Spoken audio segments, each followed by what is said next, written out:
دو subjects میں discuss کریں گے. ایک تو جو آزاد کشمیر میں الیکشنز ہیں وہاں کیا ہو رہا ہے اس پہ بات کریں گے. ایران وار بڑی ہی سیریس ایک سٹیج میں جا رہی ہے, ایران امریکہ کی جنگ, اس پہ بھی بات کریں گے. لیکن سب سے پہلے ایک بڑی خطرناک خبر آج ڈیولپمنٹ ہوئی بلوچستان میں, جب مستونگ ہائی وے پہ بلوچستان کے سیشن جج عبدالحکیم کاکڑ کو ان کے گن مین کے ساتھ قتل کر دیا گیا دن دہاڑے, اور ان کے ساتھ ایک اور جج تھے وہ بھی بڑے شدید زخمی ہوئے. اور 2-3 ڈیولپمنٹس اس کے بعد بڑی جلدی ہوئی. شروع میں جتنا ڈیٹا آ رہا تھا وہ بتا رہا تھا کہ BLA کا اس سے تعلق بتایا جا رہا تھا, پھر اچانک ہم نے دیکھا کہ داعش نے اس کی ذمہ داری قبول کر لی. یہ داعش کا جو پیٹرن ہے اب تک ہم دیکھتے ہیں اوور دی ایئرز, تو وہ نظر آتا ہے کہ 5-6 دن لگتا ہے. یہ سین کیا ہوا, یہ اچانک داعش اتنی جلدی سے کہاں سے آ گئی. پھر کچھ چیزیں اور بھی آپ کو سمجھ آتی ہیں. مارنگ بلوچ کی بہن نادیہ بلوچ, انہوں نے ایک ٹویٹ کیا اور انہوں نے اس میں بڑی تعریف کی جج صاحب کی, اور انہوں نے کہا کہ بڑے ایماندار اور بڑے زبردست آدمی تھے, نہ ہماری سنتے تھے نہ کسی اور کی سنتے تھے, اور بڑے وہ فیصلے قانون کے مطابق کرتے تھے. اب اس کے بعد شاید ایک کنفیوژن پیدا ہوگی BLA وغیرہ کے لیے جو ان کے ہینڈلرز ہیں, کہ جو BLA اور داعش دونوں کو سنبھالتے ہیں, کہ BLA پہ تو اس کا الزام نہیں آنا چاہیے. بہرحال یہ تو وقت بتا دے گا کہ کس نے کیا ہے. لیکن امپورٹنٹ بات یہ ہے کہ سیکیورٹی کا کیا حال ہے وہاں پہ. 1992 میں جب مافیا کے ٹرائلز ہو رہے تھے اٹلی میں, تو 2 میجسٹریٹس تھے, ان کو قتل کر دیا مافیا نے. اس کے وہاں بہت زیادہ سویپنگ ریفارمز آئیں. وہاں پہ انہوں نے کورٹس بنائی جس میں ججز کی آئیڈینٹیفیکیشن نہیں آتی تھی, اور سارا سیکرٹ ٹرائل ہوتا تھا. بعد میں جب فیصلہ ہوتا تھا اس کو وہ ہائر کورٹس میں آپ کر سکتے تھے, لیکن آئیڈینٹی نہیں آتی تھی. اسی قسم کا ایک بل ادھر بھی پیش ہوا تھا بلوچستان اسمبلی میں, اور یہ اینٹی ٹیررزم ایکٹ 1997 کی جو امینڈمنٹس, یہ جون 2025 میں ہے. ابھی تک ہمیں کلیئر نہیں ہو رہا کہ اس کا سٹیٹس کیا ہے. اس میں بھی کچھ قسم کی چیزیں تھیں کہ کس طرح آپ سیکیورٹی دے سکتے ہیں, کس طرح آپ ان کو پروٹیکشن دے سکتے ہیں, وٹنسز کو, خاص طور پہ ججز کو. یہ بڑا خطرناک علاقہ ہے, اور یہاں کا سیشن جج اگر ایک ہونڈا سٹی کے اندر پھر رہا ہے تو وہ تو ایک سٹنگ ڈک ہے.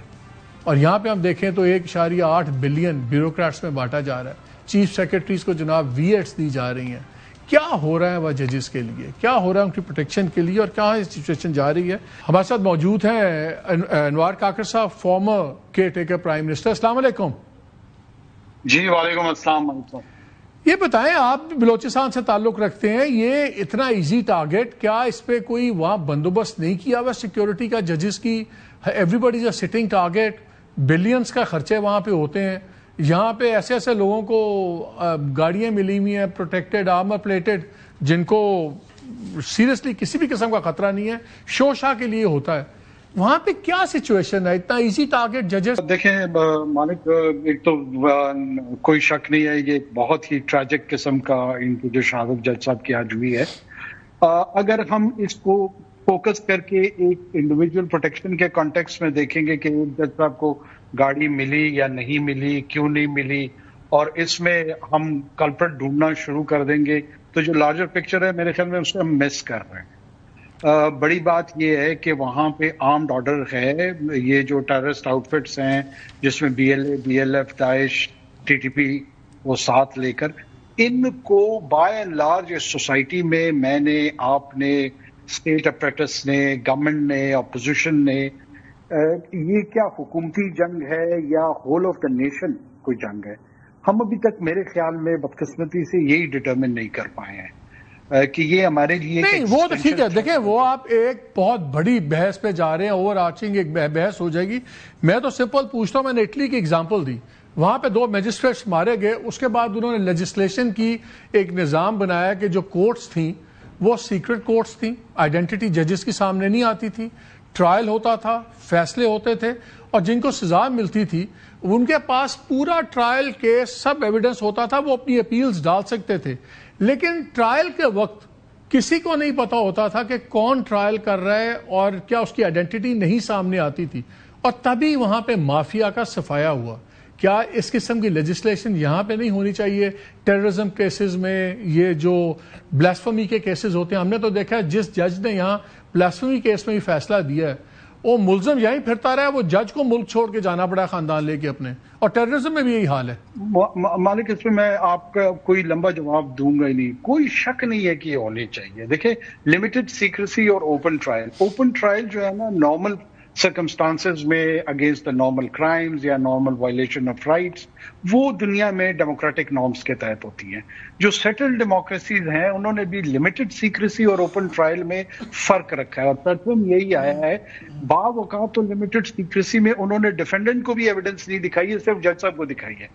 ہم نے بی وائی سی کے اگینسٹ ایک کنوکشن آئی, ملک میں بھی کئی آوازیں ان کے حق میں اٹھی اور بین الاقوامی انٹرنیشنل آرگنائزیشن نے بھی بڑی آوازیں اٹھائیں وداؤٹ ریئلائزنگ کہ ہمیں سامنا کس چیز کا ہے. ہمیں سوسائڈ بامبنگ کا سامنا ہے, ہمیں اسیسینیشن کا سامنا ہے, ہمارے ہاں ٹرین اغوا ہوتی ہیں, ہمارے ہاں بسوں سے لوگوں کو اتار کے شہید کیا جاتا ہے. ان سرکمسٹانسز کو کمپلیٹ ڈائیورس کر کے ایسے دیکھا جا رہا ہے جیسے ہم ویسٹ منسٹر میں کوئی موبائل کی نہیں, لیکن وہ اس لیے ہے نا یہاں پہ ابیوز بھی تو کاکر صاحب بہت ہوتا ہے نا. میں تو کہتا ہوں آپ صرف پروسیڈنگز اگر آپ سیکرٹ رکھنی ہے رکھیں, تو ایویڈنس تمام ہونی چاہیے, تمام ریکارڈ ہونا چاہیے کہ یہ بھی نہ ہو کہ جو لا انفورسمنٹ ایجنسیز ہیں وہ جس کا مرضی اٹھائیں اور سیکرٹ ٹرائل کریں اور ٹھوک دیں. وہ بھی تو ہمارے ملک میں نہیں ہو سکتا نا, کھلی چھٹی تو نہیں ہو سکتی. مالک صاحب ایک آپ بیٹھے ہوئے ہیں, میں اور آپ اسلام آباد میں اس وقت, آپ پولیٹیکل ڈائسنٹ کے کانٹیسٹ میں پریزیوملی یہ بات کر رہے ہیں. دیکھیں اس میں پولیٹیکل ڈائسنٹ میں اور ٹیررزم میں ایک بیسک تفریق رکھنی ہے یا نہیں رکھنی ہے. کیا T T P, P M L N, P T I, P P P کے ایکٹیوسٹ کو ہم ایک جیسا دیکھیں گے؟ کیا داعش کو اور پی ٹی آئی کو ہم ایک جیسا دیکھیں گے اور ان کو ایک جیسا ٹریٹ کریں گے؟ کیا B L A, B L F کو اور پی ٹی آئی کو ایک جیسا ٹریٹ کریں گے؟ ڈیفینیٹلی نو. اگر ہم کریں گے اسی کنفیوژن میں ہم رہیں گے. آپ کو میں جو عرض کر رہا تھا, جو بلینکٹ قسم کی اس سیٹل ڈیموکریسی میں یہ ایگزامپل موجود ہے کہ انہوں نے دی ہے لا انفورسمنٹ ایجنسی اور جوڈیشل پارز اسی قسم کی جس کا میں تذکرہ کر رہا ہوں. اسپین نے کیا ہے, کینیڈا نے کیا ہے, یو ایس نے کیا ہے, یو کے نے کیا ہے. یہ پاکستان کی, سری لنکا کی, افغانستان کی ایگزامپل میں آپ کو نہیں دے رہا ہوں. ان تمام ممالک نے کیا ہے, نیشنل سیکیورٹی کے اکاؤنٹ پہ پچھلے 30 سال سے چل رہا ہے. تو ہمارے ہاں تو اس وقت one of the worst hit country at in context of terrorism.